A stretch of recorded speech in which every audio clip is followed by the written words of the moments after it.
Atman, el alma, tiene que ser infinita. Los que me seguís, veréis que en muchos vídeos hablo y en mi web y en los cursos que imparto, de que el alma es infinita. Eh, Esto viene, muchos caminos espirituales lo contempla, pero hay un ensayo dentro de Swami, que hizo Swami Vivekananda, que se llama Jnana Yoga y Vedanta, que es una maravilla. Yo lo he traducido al español, aquí podéis ver el material impreso, Jnana Yoga y Vedanta, y lo hizo, como os he comentado, Swami Vivekananda, uno de los grandes filósofos de la historia de la humanidad. Era todo jnana, conocimiento por fuera, y bhakti, devoción por en su interior, y su maestro fue Sri Ramakrishna Paramahansa, que era al revés, todo bhakti por fuera y jnana por dentro, todo conocimiento. Pero yo os quería leer y citar con sus palabras porque prefiero que sea él que os dé su argumentación. Es un poco larga, pero creo que vale la pena.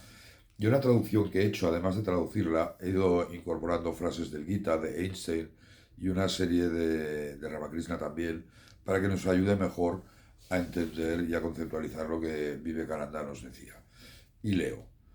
Las diferentes filosofías parecen estar de acuerdo en que este Atman, sea el que sea, no tiene forma ni silueta, y lo que no tiene forma debe ser omnipresente.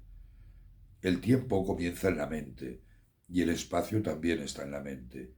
La causalidad, el principio de causalidad, causa y efecto, no puede permanecer sin tiempo, y esto es lógico pensarlo. Si no hay un concepto de tiempo, no puede haber una causa que implique un movimiento, por ejemplo.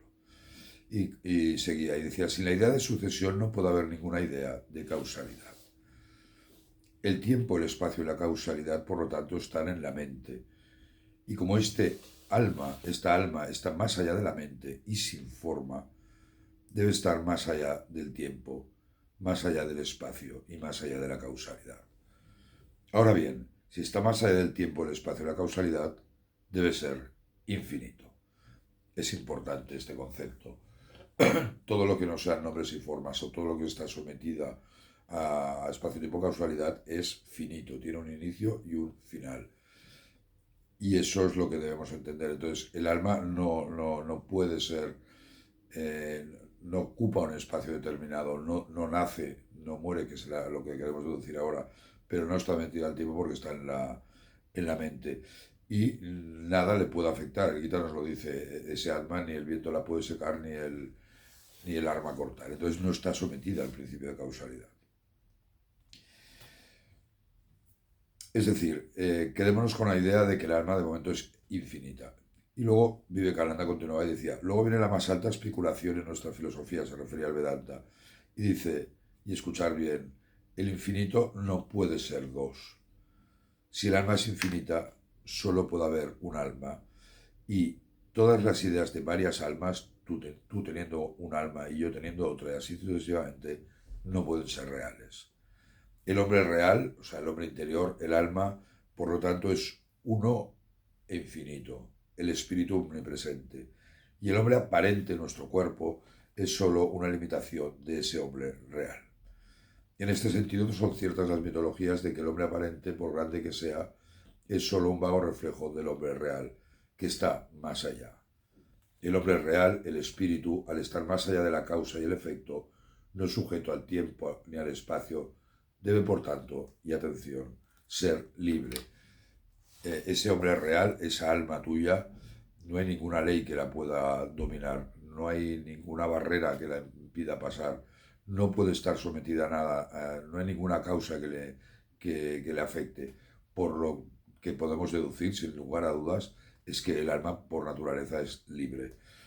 Y Vivekananda continuaba diciendo, nunca estuvo atada el alma y no podía ser atada.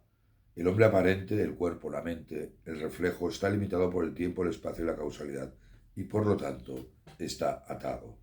O el lenguaje de algunos de nuestros filósofos parece estar atado, pero en realidad no lo está. Esta es la realidad de nuestras almas, esta omnipresencia, esta naturaleza espiritual, esta infinidad. Algunos niños, bueno, esta párrafo me la saltaré porque si no será un poquito larguito, voy a ir acelerando. Sí que había una frase que nos va de Einstein, es un poco larga, pero vamos a hablar ahí y entenderemos mejor de qué estamos hablando. Y Einstein decía, un ser humano es parte de todo lo que llamamos universo, una parte limitada en el tiempo y el espacio. Está convencido de que él mismo, sus pensamientos y sus sentimientos son algo independiente de los demás, una especie de ilusión óptica de su conciencia. Esta ilusión es una cárcel para nosotros, los limita a nuestros deseos personales y a sentir afecto por los pocos que tenemos más cerca. Nuestra tarea tiene que ser liberarnos de esta cárcel, ampliando nuestro círculo de compasión para abarcar a todos los seres vivos y a toda la naturaleza. Recordar que Albert Einstein admiraba el Bhagavad Gita, y cuando leo el Bhagavad Gita reflexiono sobre cómo Dios creó el universo, todo lo demás me parece superfluo. Y Vivekananda continuaba así: ¿dónde está el ir o venir para el infinito? ¿De dónde debe venir y a dónde ir? Y acordaros un verso del Gita precioso que decía: tal y como el alma experimenta la infancia, la juventud y la vejez en su cuerpo actual, así recibirá otro cuerpo. Y Vivekananda continuaba: así, cuando las personas dejan de pensar en el pasado o en el futuro, cuando abandonan la idea del cuerpo, porque el cuerpo va y viene, como hemos visto en el Gita, y es limitado, entonces se han elevado a un ideal superior. El cuerpo no es el hombre real, ni tampoco lo es la mente, porque la mente crece y mengua, crece cuando somos jóvenes y cuando ya nos acercamos a cierta edad empieza a disminuir. Es el espíritu más allá el único que puede vivir siempre.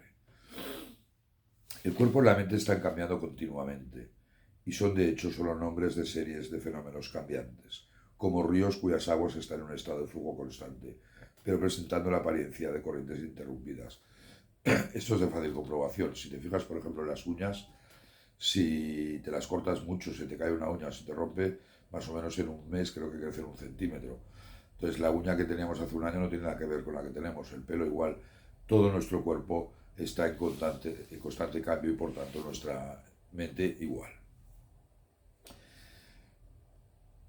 Cada partícula en este cuerpo está cambiando continuamente, decía.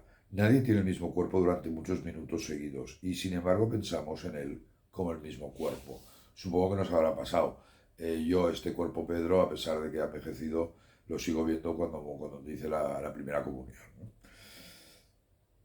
Nadie tiene el mismo cuerpo durante muchos minutos seguidos, decía. Así con la mente. Un momento es feliz, y eso lo podemos comprobar todos. Otro momento es infeliz. Un momento se siente fuerte el hombre, otro débil. Es como un remolino en constante cambio. Y esta, la mente, no puede ser el espíritu que es infinito.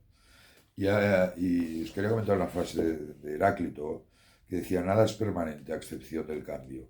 La permanencia es una ilusión de los sentidos. Y Vivekananda continuaba: el cambio solo puede estar en lo limitado, en lo finito. Decir que el infinito cambia de alguna manera es absurdo, no puede ser. Vosotros podéis moveros y yo puedo moverme como cuerpos limitados. Cada partícula en este universo está en un estado de flujo constante, pero tomando el universo como una unidad, como un todo, no puede moverse, no puede cambiar. Es decir, si yo siento que soy infinito, soy el hombre real, y estoy en un todo es uno, no tiene ningún sentido que yo me mueva dentro de mí mismo. El movimiento es siempre, por tanto, una cosa relativa. Einstein decía sobre la teoría de la relatividad que no tenía un origen especulativo, sino que debe por entero su nacimiento al deseo de hacer que la teoría física concuerde con los hechos observados. Y Vivekananda continuaba: me muevo en relación a una cosa, con el coche, con los edificios. Cualquier partícula en este universo puede cambiar en relación con cualquier otra partícula. Pero tomemos todo el universo como en un uno y en relación a que nos podemos mover. No hay nada además de eso. Entonces, esta unidad infinita es inmutable, inamovible, absoluta, y este es el hombre real. Nuestra realidad, por tanto, consiste en lo uno universal y no en lo limitado. Son viejas ilusiones, por muy cómodas que sean, pensar que somos pequeños seres limitados, en constante cambio. La gente se asusta cuando se le dice que son seres universales, presentes en todas partes. por todo lo que trabajas, por cada pie que mueves, por cada labio que mueves al hablar, por cada corazón que sientes. Y os pido, imaginar por un momento que cerrar los ojos y ser conscientes de que vuestro cuerpo y vuestra mente cambia, por lo tanto es transitorio, por lo tanto es finito, y sin embargo hacer un viaje interior hacia adentro y mirar hacia vuestra alma, vuestro Atman, y ver todo esto que estamos comentando, esa infinitud del alma, realizar eso. Vivekananda continuaba, y la gente se asusta cuando se le dice esto. Te preguntarán una y otra vez si no van a mantener su individualidad. ¿Qué es la individualidad? Me gustaría verlo. Un bebé no tiene bigote. Cuando llega a ser un hombre tal vez tenga bigote y barba. Su individualidad se perdería si tú estuvieras en el cuerpo. Si pierdo un ojo, si pierdo nada de mis manos, mi individualidad se perdería si estuviera en el cuerpo. Entonces, un borracho no debe dejar de beber porque perdería su individualidad. Un ladrón no debe ser un buen hombre porque perdería así su individualidad. Ningún hombre debe cambiar sus hábitos por temor a eso. No hay individualidad excepto en el infinito. Esta es la única condición que no cambia. Todo lo demás está en un estado de cambio constante. Y os quería leer una frase de Darwin, de Charles Darwin, que decía, no es la especie más fuerte ni la más inteligente la que sobrevive, sino la que mejor se adapta a los cambios. ¿Os estáis durmiendo alguno? Sé que es un poco denso, pero reflexionar sobre estas maravillosas enseñanzas de Vivekananda. Sigo.